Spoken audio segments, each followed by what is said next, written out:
സാധിക്കുന്നുള്ളൂ. ഇതിപ്പോൾ ഹജ്ജിൻ്റെ സമയമാണ്. ഇപ്പം നിങ്ങൾ നോക്കൂ, മുഅ്മിനീങ്ങളായ മനുഷ്യന്മാരെ ഖൽബ് ഒരു പ്രാവശ്യമെങ്കിലും ഹജ്ജിന് പോയ ഒരാൾ, അവർക്ക് പ്രത്യേകിച്ചും ഈ ഒരു സമയമാകുമ്പം അവരുടെ ശ്രദ്ധ മൊത്തം അവിടെയായിരിക്കും. തീരെ അങ്ങോട്ട് പോകാൻ അവസരം കിട്ടാത്ത ആളുകൾ, അവർക്ക് അല്ലാഹു അവസരം നൽകട്ടെ. അങ്ങനെയുള്ള ആളുകൾ ആ ഒരു നിലക്ക് അല്ല, പക്ഷെ ഒരു ഹജ്ജ് ചെയ്യേണ്ടിയിരുന്നു, ഒരു ഉംറ ചെയ്യേണ്ടിയിരുന്നു എന്നാഗ്രഹം ഉണ്ടാവുള്ളൂ. അതേ സമയത്ത് ഒരു ഹജ്ജിനെങ്കിലും പോയ ആളുകൾക്ക് ഈ സമയം വന്നാൽ അവരുടെ ശ്രദ്ധ മൊത്തം അവിടേക്കാൾ മൊത്തം അവിടെ ആ നിറഞ്ഞ. ഇപ്പം ഞാൻ ദിവസവും ഒരാൾക്കെങ്കിലും ഒരു വാട്സപ്പ് അയക്കും, എന്താണ് എങ്ങനെയുണ്ട് ഇപ്പം ഹറമിലെ സംഗതിയൊക്കെ എങ്ങനെയുണ്ട്, ഇവിടെ ഞങ്ങളെ താമസം ഒക്കെ ചോദിക്കാതെ. എന്തായാലും നമ്മളെ മനസ്സ് അവിടെയാണ്. കാരണം ഹജ്ജ് എന്ന് പറഞ്ഞാൽ അത് ഏതൊരു മനുഷ്യനും ജീവിതത്തിൽ ഒരു പ്രാവശ്യം ചെയ്യേണ്ട സംഗതിയാണ് ഈ ഹജ്ജ് എന്ന് പറഞ്ഞാൽ. അതിന് ഒരു നിബന്ധന ഉള്ളത്, അയാൾക്ക് പാസ്പോർട്ട് ഉണ്ടായിരിക്കണം, വിസ പാസ്പോർട്ടിൽ പതിഞ്ഞ് കിട്ടണം, ഫ്ലൈറ്റിന് ടിക്കറ്റ് കിട്ടണം, അവിടെ താമസിക്കാൻ സൗകര്യം വേണം, പോകാനുള്ള ആഫിയത്ത് വേണം, സമ്പാദ്യം വേണം. ഇതൊക്കെയാണ് ഇപ്പം അതിന് വേണ്ടത്. എന്നാൽ പലപ്പോഴും നിങ്ങൾ നോക്കൂ, ഇപ്പം ഈ പരിപാടിക്ക് തന്നെ ഒരു സംഖ്യ ഇപ്പം ഇതിന് ചിലവുണ്ടല്ലോ. ഇത് കഴിഞ്ഞുകാണ്ട് ഇവനൊക്കെ പിരിച്ചു വിടുമ്പോൾ നോക്കണതിൻ്റെ ഇതിൻ്റെ ചെമ്പിന് മറ്റൊക്കെ വാടക കൊടുക്കുമ്പോൾ അറിയാൻ എത്ര പൈസ ചിലവ് വന്നിട്ടുണ്ട്. ഇത് നടന്നു പോകും, ഇതിന് ഒരു ആശങ്ക വേണ്ട. ഇതുപോലെ നമ്മളെ എല്ലാ പരിപാടികളും നടന്നു പോകണില്ലേ? പെട്ടെന്നൊരിപ്പോൾ ഒരു വേദന വന്നാൽ ഇപ്പം അടുത്തിപ്പോൾ നമുക്ക് പോകാനുള്ളത് ആ ഇവിടുത്തുള്ള ആശുപത്രിയാണ്, മദർ ഹോസ്പിറ്റലാണ്. ഒരു ചെറിയ വേദന വന്നാലും ഓരോന്നിങ്ങനെ നോക്കിയിട്ട് ഇങ്ങനെ പറയും, നമ്മളാണ് ചെയ്യല്ലോ, എന്ത് ഒരു ആൻജിയോ ചെയ്യാൻ, എന്നിട്ട് നോക്കാം ആൻജിയോ പ്ലസ് വേണോ എന്ന് ചോദിക്കുക. ചുരുക്കി പറഞ്ഞാൽ 1,60,000 റുപ്യയുടെ വാങ്ങിക്കും. അപ്പം നിങ്ങൾ എന്തായാലും വേണ്ടിയില്ല. അങ്ങനെ അതിനായിട്ടൊരു വേദന ഉണ്ടാവും. ഒന്നും ആലോചിച്ച് അവിടെ ചെല്ലാ വാങ്ങിക്കും. എന്നാൽ ആ പൈസ 10ൻ്റെ പൈസ കയ്യിലില്ലാത്ത ഒരാളാണെങ്കിലും ഇത് ഈ വേദന അത് കയ്യിൻ്റെ ഈ ഭാഗത്തുകൂടിയും വന്നു പുറത്തും കൂടിയും വന്ന ഡോക്ടറുടെ വാക്കും എന്തായി സാരല്ല എന്ന് പറയില്ല, അവൻ ചെയ്യാന്നാ പറയാം. അപ്പം അയാളുടെ ആ കാര്യം കഷ്ടപ്പെട്ടെങ്കിലും കുടുംബങ്ങളൊക്കെ ഇടപെട്ടിട്ടെങ്കിൽ അത് തീരും, ആ കാര്യം എന്തായാലും തീരും. ഇതുപോലെ തന്നെയാണ് ഹജ്ജിൻ്റെയും കാര്യം. അതിങ്ങനെ അതൊന്നും ഇപ്പം എന്നോട് കൂട്ടിയാൽ കൂടൂല എന്ന് ചിന്തിച്ചാൽ അത് അങ്ങനെ തന്നെ ആവുള്ളൂ. അതേ സമയത്ത് എനിക്ക് പരിശുദ്ധ ഹറമിലെത്തണം, അതിന് അല്ലാഹുവേ നീ എനിക്ക് തൗഫീക്ക് നൽകണം എന്ന നിലയിൽ നിരന്തരം ദ്വാരക്കുകയും അതിന് പണം സ്വരൂപിക്കുകയും ചെയ്യണം. അല്ലാതെ പെട്ടെന്ന് ആ പണം കിട്ടിയ നമുക്ക് എന്തെങ്കിലുമൊക്കെ തേങ്ങ വിറ്റ സമയത്ത് അതിനൊരു 5,000 റുപ്യ എടുത്ത് വെക്കുക, അല്ലെങ്കിൽ 500 റുപ്യ എടുത്ത് വെക്കുക. എന്തെങ്കിലും കൃഷികൾ ഒക്കെ ഉൽപ്പന്നങ്ങൾ വിൽക്കുമ്പോൾ അതിന് ചെറിയ പൈസ എടുത്തു വെക്കുക. അങ്ങനെയാണ് മഹാന്മാരൊക്കെ. ഇപ്പം അബ്ദുല്ലാഹി ഇബ്നു മുബാറക് റളിയല്ലാഹു അൻഹു മുവഫഖ് എന്ന് പറഞ്ഞ ഒരു ചെരുപ്പ് കുത്തി ഹജ്ജ് ചെയ്യാൻ പോവാൻ തീരുമാനിച്ച കഥ അദ്ദേഹം പറയുന്നുണ്ട്. മുവഫഖ് ഒരു ചെരുപ്പ് കുത്തിയാണ്, ഡമസ്കസിലാണ് മൂപ്പരെ വീട്. മൂപ്പർക്ക് ഹജ്ജ് ചെയ്യുക എന്നത് ഒരു ഭയങ്കര ആഗ്രഹം. അതിനെന്താ ഒരു ചെരുപ്പ് കുത്തിയൊക്കെ ഇപ്പം ഹജ്ജ് ചെയ്യണമെങ്കിൽ എത്രയായിരിക്കും അതിൻ്റെ സാഹസം. അദ്ദേഹം ഒരു ഡബ്ബ വെച്ചു എന്ന് അബ്ദുല്ലാഹി ഇബ്നു മുബാറക് പറയണേ. ഒരു ഡബ്ബ വീട്ടിൽ വെച്ചു, എന്നിട്ട് എല്ലാ ദിവസവും ഈ ചെരുപ്പ് കുത്തി കിട്ടുന്ന വിഹിതത്തിൽ നിന്ന് അല്പം കാശ് അവിടെ നിക്ഷേപിക്കും. അങ്ങനെ എല്ലാ കൊല്ലം ഈ ഹജ്ജിൻ്റെ സമയമാകുമ്പോൾ അപ്പം ആ ഡബ്ബയിൽ പൈസ ഒന്നും എണ്ണി നോക്കും, മതിയാവൂല. അപ്പം അങ്ങനെ തന്നെ വെക്കും. അങ്ങനെ എത്രയോ കാലായി. അങ്ങനെ ഹജ്ജിന് പോകാനുള്ള കാശ് അദ്ദേഹത്തിന് പെട്ടിയിൽ കണക്കായി. അങ്ങനെ അതിൻ്റെ നിയമപരമായ കാര്യങ്ങളൊക്കെ അയാൾ, ഇത് അബ്ദുല്ലാഹി ഇബ്നു മുബാറക് പറയുന്ന കഥയാണ്. അതെന്ത് മഹാന്മാരായ ഔലിയാക്കൾ പറയുന്ന കഥകൾ ഒന്നും പൊള്ളാവില്ല. കാരണം ഒന്നും നമുക്ക് ഇലാഹിയായ ഇൽഹാമിലൂടെ ആയിരിക്കാം അവർ പറയുന്നത്, അല്ലെങ്കിൽ നേർക്കാഴ്ചയിലായിരിക്കും അവർ പറയുന്നത്. അങ്ങനെ ഈ മുവഫഖ് ഹജ്ജിൻ്റെ ഡേറ്റ് വന്നു, ഡേറ്റായി പോകേണ്ട സമയം വന്നു. അപ്പം പിന്നെ രാവിലെ സുബൈ നിസ്കരിച്ച് ബുക്കൂറിൽ പോലാണല്ലോ നല്ലത്. സുബൈ നിസ്കരിച്ച് പുറപ്പെടാനുള്ള നിലക്ക് ഒരുക്കങ്ങളൊക്കെ ആയി നിൽക്കുമ്പം എവിടെയോ മാംസം വേവിക്കുന്ന വാസന അനുഭവപ്പെട്ടു. അപ്പം ഈ യാത്രക്കുള്ള ഹെൽപ്പുകളൊക്കെ ചെയ്തുകൊണ്ടിരിക്കുന്ന അദ്ദേഹത്തിൻ്റെ ഭാര്യ ഗർഭിണിയാണ്. സ്വാഭാവികമായും ഗർഭമുള്ള സമയത്ത് പെണ്ണുങ്ങൾക്ക്, ഇപ്പം നമ്മുടെയൊക്കെ നാട്ടിലെ പെണ്ണുങ്ങൾക്ക് ഈ കണ്ണിയാങ്ങ തിന്നാനുള്ള ആഗ്രഹം ഉണ്ടാവുള്ളൂ. അല്ല അങ്ങനെ ഇറച്ചിയൊന്നും കിട്ടാതെ വലിയ ആഗ്രഹമൊന്നും അവർക്ക് ഉണ്ടാവില്ല. അങ്ങനെ എന്നും തിന്നുന്നതുകൊണ്ട് കിട്ടാത്ത സാധനമായ ഈ പുളി ഇങ്ങനെ വിട്ടുമാറാത്ത മാങ്ങ അതൊന്നും കിട്ടിയാൽ തിരക്കേടില്ല, ഒരു നെല്ലിക്ക കിട്ടിയാൽ തിരക്കേടില്ല എന്നൊക്കെ ഇപ്പം നമ്മൾ ഈ ഭൂപത്തിക്കൽ നമ്മളൊക്കെ നാട്ടിലെ പെണ്ണുങ്ങൾക്ക് ഗർഭമുണ്ടാകുന്ന സമയത്ത് ആഗ്രഹം ഉണ്ടാവുള്ളൂ. എന്നാൽ അബ്ദുല്ലാഹി ഇബ്നു മുബാറക്കിൻ്റെ ഭാര്യയ്ക്ക് എവിടെയോ വാസന മാംസം വേവിക്കുന്ന വാസന അനുഭവപ്പെട്ടപ്പം ഭർത്താവിനോട് പതുക്കെ പറയണം, എനിക്ക് മാംസം കഴിക്കാൻ ഭയങ്കര ആഗ്രഹം കുറേ കാലമായിട്ടുണ്ട്. നിങ്ങളിപ്പോൾ ഈ ഹജ്ജിന് പോകണ തിരക്കാവുമ്പോൾ ആ വക കാര്യങ്ങൾ പറഞ്ഞു കണ്ട് ബുദ്ധിമുട്ടാക്കണ്ടെന്ന് കരുതി പറഞ്ഞിരാന്നേ ഉള്ളൂ. ഇപ്പൊ ഈ വാസന അനുഭവപ്പെട്ടപ്പോൾ എനിക്ക് വല്ലാത്ത അത്യാഗ്രഹം എന്ന് പറയും. അപ്പൊ ഹജ്ജ് അന്നൊക്കെ ഹജ്ജ് എന്ന് പറഞ്ഞാൽ തിരിച്ചെത്തുന്ന എത്തുന്നുള്ളൊരു പ്രതീക്ഷയോട് കൂടി നല്ല അന്ന് ഹജ്ജിന് പോകാം. കാരണം അതൊക്കെ ഈ പായക്കപ്പലിലും അല്ലെങ്കിൽ നടന്നിട്ടൊക്കെ അല്ലേ പോണ്. അപ്പൊ മഹാനായ മുവഫക്ക് എന്ത് വിചാരിച്ചില്ല, ഇവളൊരു ആഗ്രഹമല്ലേ, അത് തീർത്തു കൊടുക്കാന്നുള്ള നിലക്ക് എവിടെ നിന്നാണ് ഈ വാസന എന്ന് അന്വേഷിച്ച് ചെന്ന് നോക്കുമ്പോൾ ഒരു ചെറിയ കുടിലിൽ നിന്നാണ്. വാതിലിന് മുട്ടി, അർദ്ധരാത്രിയല്ലേ. ആ സഹോദരി വാതിൽ തുറന്നു, തൻ്റെ കയ്യിലുള്ള പാത്രം കൊടുത്തിട്ട് പറഞ്ഞു, അല്പം മാംസക്കറി ഇതിലേക്ക് ഒഴിച്ചു തരണം. ഇതിൻ്റെ ഭാര്യയുടെ ഒരാഗ്രഹമാണ്. അപ്പോൾ ആ പെണ്ണ് വിരുമ്പി പറഞ്ഞു, ഇത് ഹലാലുല്ലനാ വഹറാമുന്നലേക്കും, നിങ്ങൾക്കിത് ഹറാമാണ്, ഞങ്ങൾക്ക് മാത്രമേ ഇത് ഹലാലാവുള്ളൂ. അത് കേട്ട് മൂപ്പര് പോയില്ല. മൂപ്പര് ഇതിൻ്റെ ഡൗട്ട് തീർക്കാൻ നിന്നു, അതെങ്ങനെ നിങ്ങൾക്ക് മാത്രമൊരു ഇറച്ചി. അപ്പം അദ്ദേഹം പറയുന്നു, എൻ്റെ ഭർത്താവ് ഈ അടുത്ത കാലത്ത് മരണപ്പെട്ടു പോയിന്ന് ഇപ്പം ഈ നാട്ടുകാർക്ക് എല്ലാം അറിയാം. അന്നെല്ലാവരും ഒന്നും ഒരു പാത്തിയൊക്കെ പോയി 3 ദിവസമൊക്കെ ബാക്കൂർക്കൊക്കെ തിന്നുപോയി. നമ്മളൊക്കെ ചെയ്യുന്നപ്പോൾ അങ്ങനെയല്ലേ, 3 ദിവസം രാത്രി അടക്കം പോയി ചായയും ബാക്കൂർക്കൊക്കെ കുടിച്ചു പോലും. അതിൻ്റെ ഇടയ്ക്ക് ഒരു ആവശ്യം പിന്നെ ആ വൈക്ക് ഇപ്പം നമ്മളാരെയും പോയി നോക്കും. ഈ ബാക്കൂർക്ക് തിന്നത് ചെറിയ കാര്യമായിട്ടല്ല ഞാൻ പറയുന്നു, അത് നമ്മോട് കൽപ്പിക്കപ്പെട്ട കാര്യമാണ്. പക്ഷെ കൽപ്പിക്കപ്പെട്ട കാര്യം അത് മാത്രമല്ല, ഈ കുടുംബത്തിൻ്റെ വിഷയത്തിൽ പിന്നീട് നമ്മൾ ഇടപെടണം. അതേമാതിരി അദ്ദേഹം മരിച്ചു, എല്ലാവരോടും ഒന്നൊക്കെ ദ്വാരന്ന് പോയി എന്നല്ലാതെ എൻ്റെ വീട്ടിലെ അവസ്ഥ എന്താണ്? എൻ്റെ ഭർത്താവ് അധ്വാനിച്ചു കൊണ്ടുവരുന്ന വീതം കൊണ്ടാണ് ഞങ്ങൾ ജീവിക്കുന്നത്. ഭർത്താവ് മരിച്ചതോടെ അതില്ലാതെയായി. എൻ്റെ കുട്ടികൾക്കും എനിക്കും പട്ടിണിയായി. എന്നും കുട്ടികൾ രാത്രിയായ കരച്ചിലാണ്, ഉറക്കം കിട്ടാത്തതുകൊണ്ട്. ഇന്ന് കുറച്ചേറെ സമയം എൻ്റെ മക്കൾ ഉറങ്ങാൻ അനുവദിക്കാതെ കരഞ്ഞപ്പോൾ സഹികെട്ട് ഞാൻ പുറത്തിറങ്ങിയതാണ്. ആ സമയത്ത് കുറേ നേരം മുന്നിൽ പോയി എന്തെങ്കിലും കിട്ടിയ എൻ്റെ മക്കൾക്ക് കൊടുക്കായിരുന്നു. അതിലാണ് ചത്തി ദ്രവിച്ച് കിടക്കുന്ന ഒരു കഴുതയുടെ ശവം എൻ്റെ മുന്നിൽ പെടുന്നത്.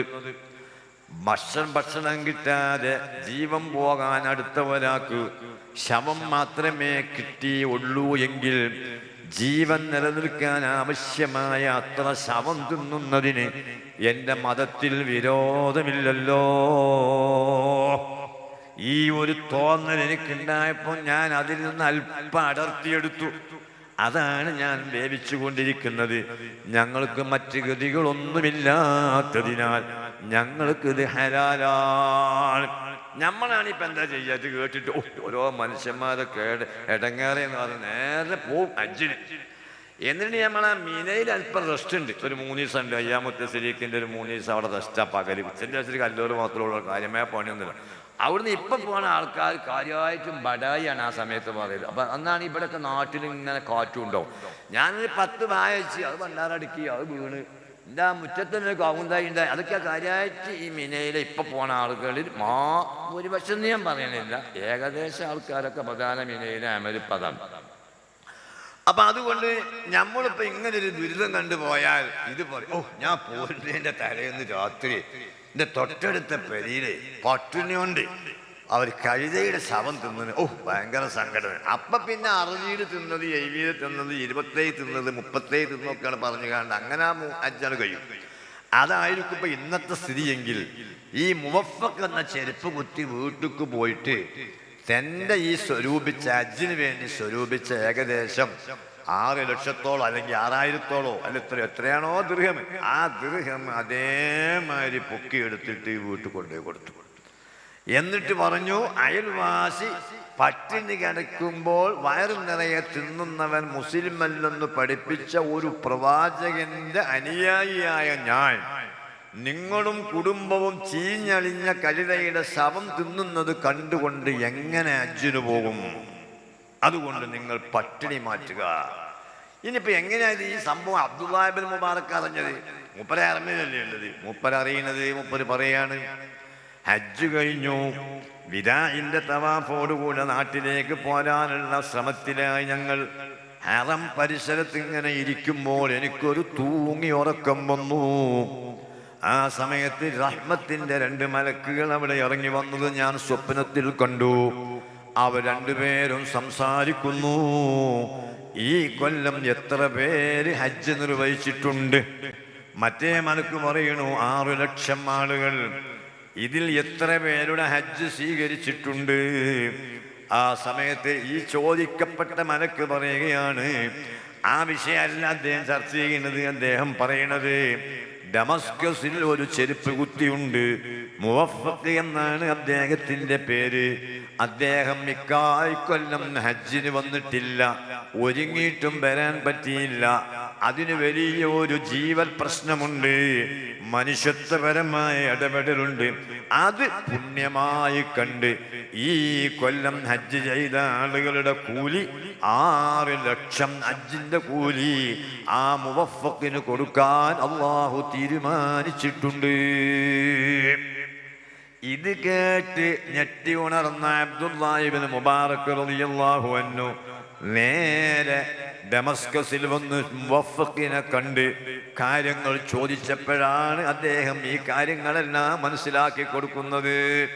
അൽഹംദുലില്ലാഹ്, നമ്മളെ ഉസ്താദന്മാർ, നമ്മളെ അബ്ദുൽ ഉസ്താദും നമ്മളെ കൊട്ടുക്കര സഹദി ഉസ്താദും എല്ലാവരും നമ്മളെ സദസ്സിൽ വരികയാണ്. എനിക്ക് ഏറ്റവും സന്തോഷം ഒരു വന്ന ബഹുമാനും പ്രസംഗം നിർത്താനായി എന്നുള്ളൊരു റാഹത്തും ഒക്കെപ്പാടായിട്ട് ഇനി ഒന്നങ്ങോട്ട് വന്നിട്ടേ ഈ കസാലയിലൊന്നും ഇവിടെ ഇരിക്കുള്ളൂ. ഇനി ഞാൻ മജ്‌ലിസിനെ പറ്റി ഞാൻ പറയണില്ല. ഇനി മജ്‌ലിസ് ഈ കസാലൊക്കെ ഇരിക്കും, മുന്നിലൊരു കസാലം ബാക്കിയാക്കാൻ അങ്ങോട്ട് ഉസ്താദിന്റെ കാര്യമായിരിക്കും. ഇനി നിങ്ങളോട് പറയേണ്ടി വരും. അല്ല ഈ കസാല ഞാൻ ഇവരൊന്ന് ഇരുത്തിത്തരാം, ഒന്ന് ഈ കസാല ഒറ്റ കേപ്പില്ലാവുന്നിരുന്നാൽ അതാണ് അതിൻ്റെ ഒരു മഹത്വം. അങ്ങനെയാണ് നമ്മളെ ഇൽമിൻ്റെ മജ്‌ലിസ്, അങ്ങനെയല്ലേ.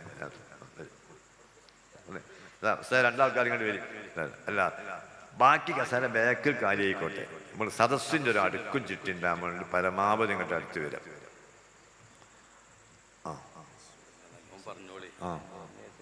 അപ്പം പറയും. ഒന്നും കൂടി ഉണ്ട് കാര്യം. ഒന്ന് എണീക്കോ, നിങ്ങൾ എല്ലാവരും എണീക്കോ. എന്നിട്ട് നിങ്ങൾ കേപ്പില്ലാതിരിക്കോ, കേപ്പില്ലാതെ അതെന്താ വെച്ചാൽ സദസ്സിൻ്റെ ഒരു ഹുർമത്താണ്. 100 കൊല്ലമായി ഇപ്പം സമസ്ത പ്രവർത്തിക്കാൻ തുടങ്ങിയിട്ട്. എന്നിട്ട് ഇപ്പോഴും നമ്മൾ മജ്‌ലിസ് ഒരുക്കേണ്ട കാര്യമാണ് പറഞ്ഞുകൊണ്ടിരിക്കുന്നത്. അതൊക്കെ നമ്മൾ ശ്രദ്ധിക്കണം. അല്ല, അപ്പോൾ ഇത് കാര്യമായി. ഒന്നുകിൽ ഈ കസാല, ഇതല്ലെങ്കിൽ ഈ കസാല എടുത്ത് മാറ്റിക്കാടി 4-5 കസാല അങ്ങോട്ട് പോയിക്കോട്ടെ, സൗകര്യമില്ലെങ്കിൽ. മുജീബോ ഈ കസാല ഒന്നാ എടുത്ത് മാറ്റിക്കാടി. എന്നാൽ പിന്നെ ആളുകൾക്ക് ഇങ്ങോട്ട് മുന്നേക്ക് ഇരിക്കാനുള്ള പ്രയാസം ഉണ്ടെങ്കിൽ കസാല വേണ്ട, അവിടെ പോയിക്കോട്ടെ. എല്ലാവരും ഒന്ന് എഴുന്നേൽക്ക്, റീസെറ്റിങ് ഒന്ന് എനിക്ക് മക്കളെല്ലാവരും. കേപ്പ് മുന്നിൽ ഒറ്റ കേപ്പില്ല കസാല, ബാക്കി കസാല ഒഴിവാക്കുക. ഇനിയിപ്പോൾ പല മന്ത്രിമാർക്കുണ്ട് 13-ാം റൂം ഉപയോഗിക്കൂല. അങ്ങനെ എന്തെങ്കിലും വാശിങ്ങൊക്കെ ഉണ്ടെങ്കിൽ ആ കസാല ഒഴിവാക്കിയാൽ മതി. അമേരിക്കണ്ട, നിങ്ങൾ കസാല കാര്യമാക്കരുത്. ഇതിനൊക്കെ വാടക കൊടുക്കണം, ഇതിനൊക്കെ അള്ളാഹുവിനോട് മറുപടി പറയണം. ഈ പൈസ കൊടുത്തുകാണ്ട് ഈ കസാല ഇവിടെ വെറുതെ വേണം, ഒക്കെ ഇരിക്കുകയല്ല. ഈ മുജീബിരുന്നോ ഇരിക്കണമെങ്കിൽ കൊണ്ടുപോയിക്കോ കസാല കൊണ്ടുപോയിക്കോ. ഇപ്പം എന്തൊരു മറ്റൊരു സാസ് നോക്കുകയാണെങ്കിൽ മുന്നിലൊരു കസാലയും ഒഴിവാക്കാൻ പാടില്ല. അവിടെ 2 കസാല അസീസ് സക്കാഫി നിങ്ങളെ മുന്നിലെ കസാലത, ആ മുന്നിലെ കസാല അതിന് വേറെ ആരും വരാനില്ല. അതാണ് നമ്മൾ എവിടെ പരിപാടി വെക്കുകയാണെങ്കിൽ ശ്രദ്ധിക്കണം കേട്ടോ. ഇങ്ങനെ കേപ്പ് ഉണ്ടാക്കില്ല. അല്ല, അവിടെ 2 കസാല ഒന്നുകിൽ ആ കസാല എടുത്ത് മാറ്റാം. ആ കസാല ഒരു മനുഷ്യൻ വന്നിരിക്കൂല, അരിയപ്പോൾ നിങ്ങളുടെ കസാല ഒരാൾ വന്നിരിക്കൂല. അപ്പോൾ അതാണ് എടുത്ത് മാറ്റിയാൽ മതി. ആണ് സാർ. എന്നിട്ട് എന്നാൽ ഇങ്ങനെ ഇവിടെ നോക്കിയാൽ ഇടങ്ങേറാണ്. അപ്പോൾ നല്ലൊരു മാറ്റമുണ്ട്. നിങ്ങളെ കട്ടഞ്ഞ് ഇവരൊക്കെ പ്രസംഗിക്കുമ്പോൾ അവർക്കൊരു റാഹത്തുണ്ടോ. അതായത് പല്ല് അറിഞ്ഞാൽ തൊണ്ടയ്ക്ക് നോക്കിയാൽ മതി. ഇങ്ങനെ ഓരോ കസാല അവിടെ ഓരോ കസാല. ആ കസാല കുഞ്ഞു തങ്ങളെ ആ കസാല മാറ്റുക. അതിപ്പോൾ എന്തോ ഒരു ഐത്തുണ്ട്. ആ കസാല, ആ ചുവന്ന കസാല, അതൊന്നും മാറ്റുക. എന്തോ ആൾക്കാർക്ക് ഇരിക്കാൻ ഒരു പ്രയാസമുണ്ട്. അത്ര കസാല. ഇവിടെ ഒരു കസാല, ഈ കസാല എടുത്ത് മാറ്റുക നിങ്ങൾ. ഈ ഒരു കസാല സക്കാബി ആ കസാല എടുത്ത് മാറ്റിയാൽ ഇരിക്കാൻ എന്തോ ഒരു പ്രയാസം എടുക്കുന്നുണ്ട്. ആ സാല അങ്ങനെ ഉണ്ടോ ചില കസാല ഇരുന്നാൽ എന്ത് ആവുന്നു, അതാണ് ഒഴിവാക്കുക. എന്നിട്ട് ഈശ്വരില്ലാത്ത കസാലയിൽ ഇരിക്കുക. ഇപ്പം നിങ്ങൾ അവിടെ ഒരു 3 കസാലയും കൂടി ഒന്ന് എഴുന്നേറ്റ് ആ 3 കസാല നമുക്ക് ഇരിക്കുമോ?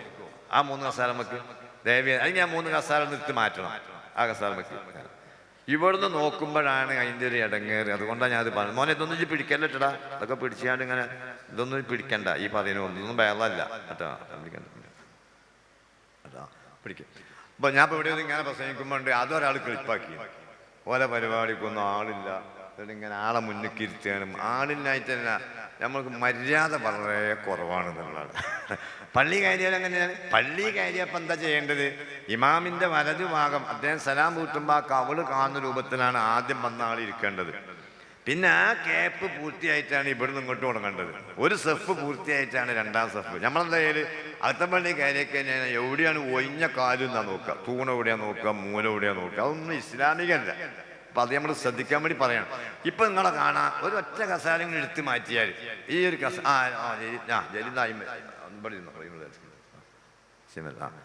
അൽഹംദുലില്ലാ നിർത്തി. അപ്പം നമ്മളിപ്പോൾ എന്ത് ഞാൻ പറഞ്ഞു വന്നത്? ഞാൻ പറഞ്ഞു വന്ന സംഗതി ഈ കാലഘട്ടം ഞാൻ ഇതെല്ലാത്തും പറഞ്ഞിട്ട് ഇതെല്ലാത്തും പറഞ്ഞെന്ന് അറിയാം. അല്ല ഞാൻ ഇപ്പം ഇത് മാത്രം പറഞ്ഞിട്ടല്ല. പിന്നെ ഈ സമയം വന്നാൽ ഹജ്ജിലേക്കായി മനുഷ്യന്മാരുടെ ശ്രദ്ധ നമ്മളും അങ്ങനെ വേണം.